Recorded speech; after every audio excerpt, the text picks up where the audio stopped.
আহোঁতে মই লক্ষ্মী মন্দিৰত সোমাই আহিছিলো। মই বিশ্বাস কৰো যে পেপচি কোম্পানীৰ ই আৰম্ভণি।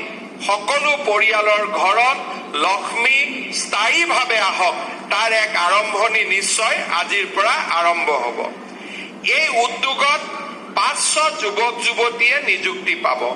75% মহিলাক তেখেতসকলে নিযুক্তি দিব, কাৰণ তেখেতসকলৰ নীতি যে মহিলাক আটাইতকৈ বেছি নিযুক্তি দিয়া।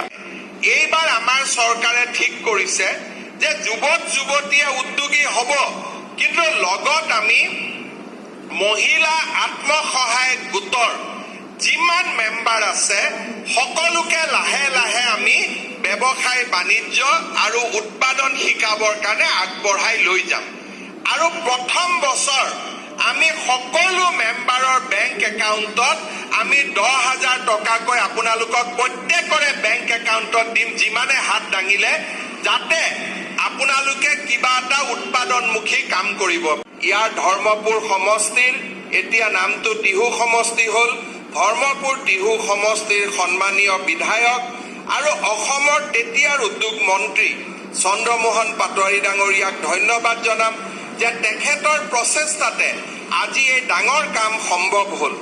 আজি আমি অসমত এখন স্কিল ইউনিভাৰ্চিটি কৰি আছো, য'ত 10,000 ল'ৰা ছোৱালীয়ে স্কিল শিকিব পাৰিব। এই স্কিল ইউনিভাৰ্চিটিৰ বৃক্ষডাল কোনে ৰোপণ কৰিছিল? চন্দ্ৰমোহন পাটোৱাৰীয়ে। আৰু এতিয়া বৃক্ষডাল কোনে ডাঙৰ দীঘল কৰি আছে? জয়ন্ত মল্ল বৰুৱাই। দুই ভায়েক ককাইকে মিলি আমাৰ স্কিল ইউনিভাৰ্চিটি অসমত বনাইছে। নলবাৰীৰ সুসন্তানে মঙলদৈত কাম কৰিছে। 10,000 ল'ৰা